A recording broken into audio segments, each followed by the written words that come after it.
Olá, caros amigos do YouTube, eu sou Kátia Magalhães, sejam todos muito bem-vindos ao canal Chá com Debate, o seu espaço de interlocução livre e democrática na internet.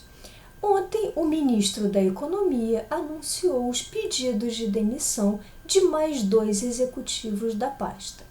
Guedes admitiu essa debandada e informou, sem muito pejo, sem muito constrangimento, que Salim Matar estaria saindo devido à sua insatisfação com a não realização de privatizações, enquanto que Paulo Übel estaria insatisfeito com a contínua postergação da reforma administrativa.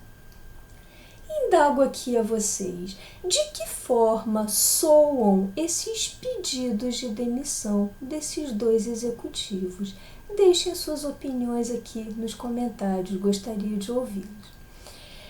Para mim, esses pedidos de demissão soam como uma verdadeira recusa por parte dos executivos em continuar atrelando a sua imagem à de um governo que definitivamente não cumpre nada do que promete, não cumpriu nada do que havia prometido em termos de política anticorrupção, em termos de segurança pública, em termos de adotar o que Bolsonaro chamaria de nova política em oposição à dita velha política, descumpriu todas essas promessas, inclusive, e diria eu, sobretudo, as promessas na área econômica, que lhe valeram alguns milhões de votos, sobretudo, reitero eu, muito atrelados à figura icônica, à suposta figura liberal do então posto Ipiranga,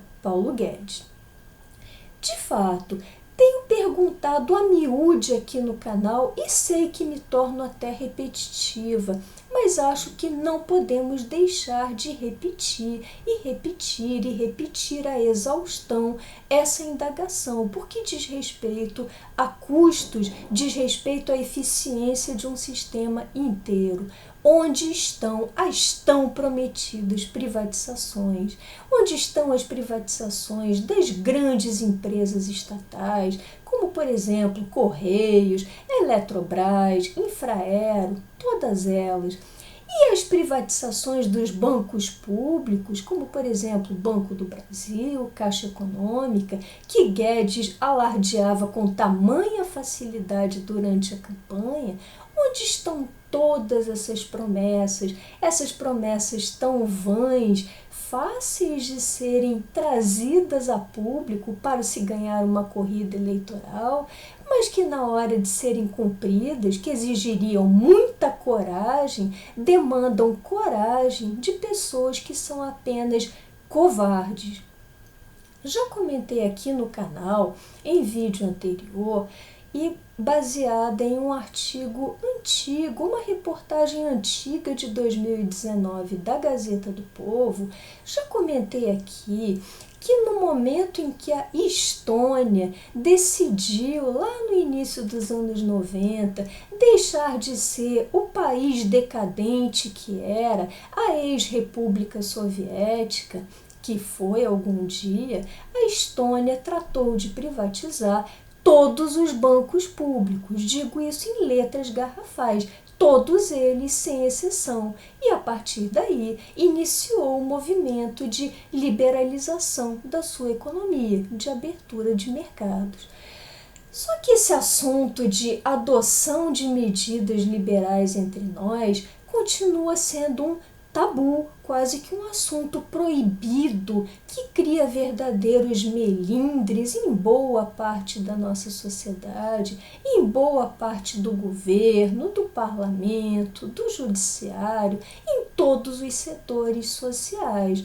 É como se as estatais estivessem lá, na posição de sempre, e não pudessem sofrer qualquer tipo de alteração, qualquer tipo de processo privatista. Isso é quase que proibido entre nós.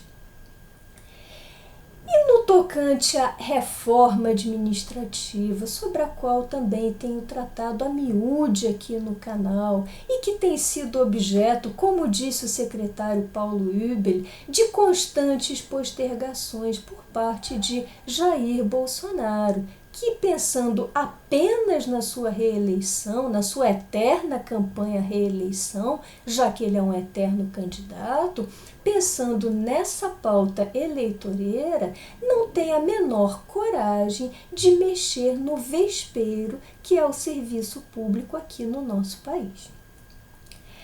A propósito de reforma administrativa, eu gostaria de compartilhar aqui com vocês um editorial que me chamou muito a atenção e que me parece ser muito lúcido, já que trata desse problema sob aspectos concretos, com números, gráficos, dados objetivos, sem qualquer tipo de viés ou discurso ideológico.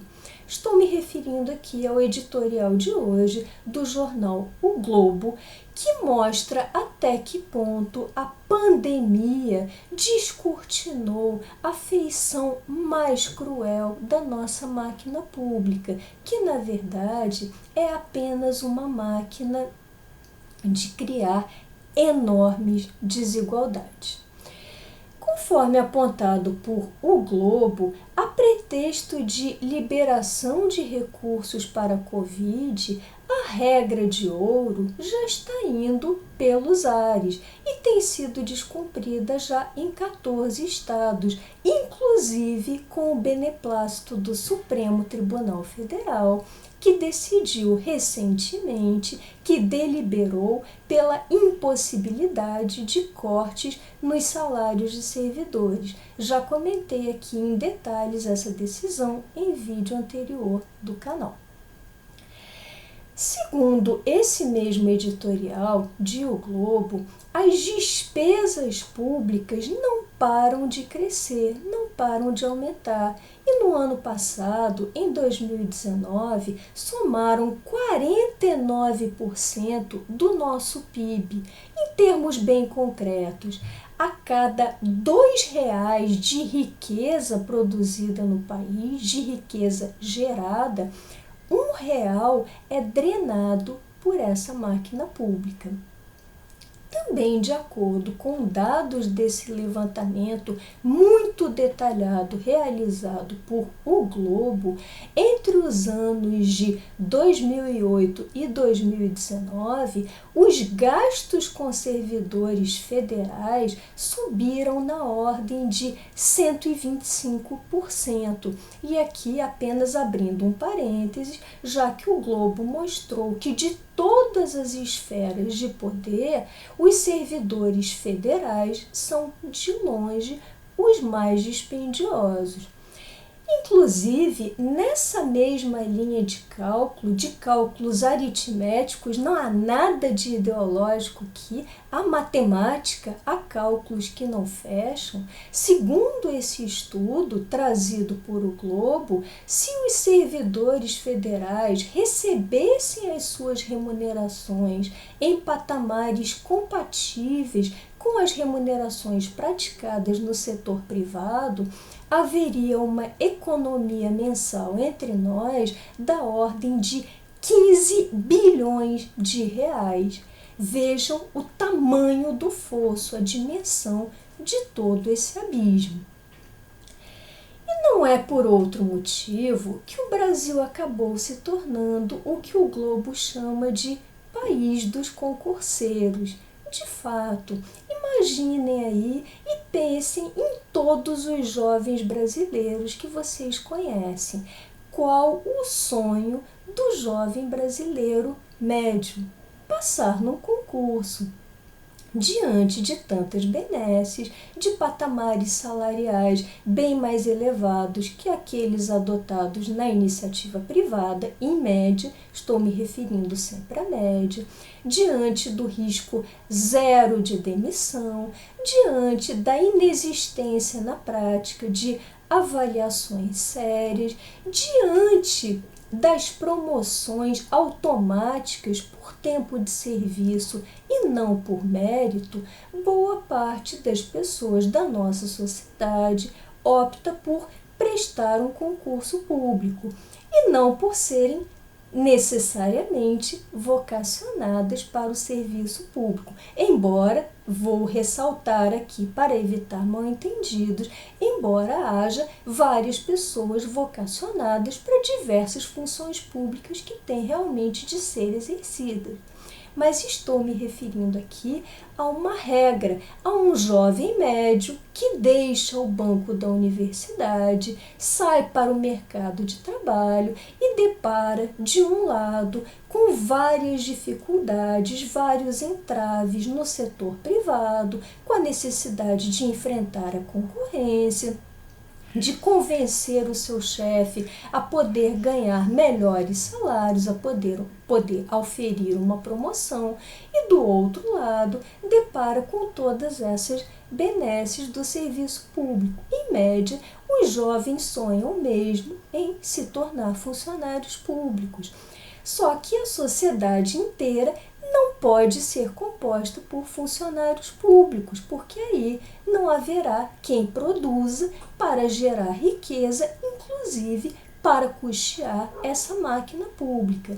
E, por fim, o Globo destaca, para evitar ainda qualquer tipo de mal-entendido, para evitar que o artigo do jornal e até que essa minha fala soe como uma verdadeira guerra, entre aspas, uma batalha contra os servidores públicos, nada disso. O Globo enfatiza que os servidores públicos mais comprometidos com o seu trabalho, mais competentes e mais eficientes, são os primeiros a apoiarem esse tipo de medida, porque não depararão mais com essas perversidades, com esses entraves dentro do próprio sistema, com tamanha injustiça dessa máquina de criação de desigualdades, nas palavras de O Globo.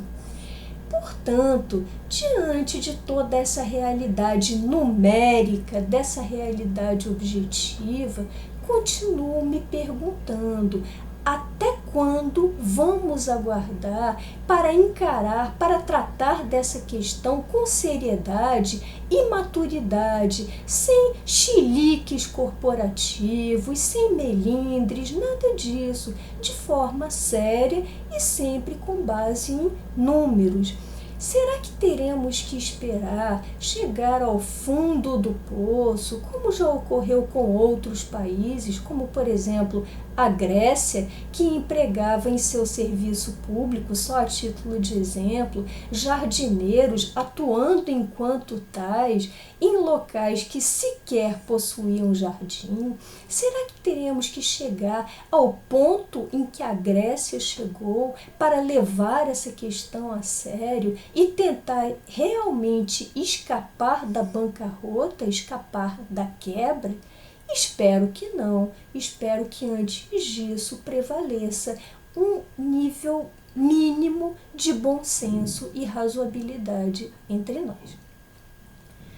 Bom, essas eram as questões que eu gostaria de compartilhar com vocês hoje. Se tiverem gostado desse vídeo, deixem seus likes, comentem. Por hoje me despeço e até o próximo Chá com Debate.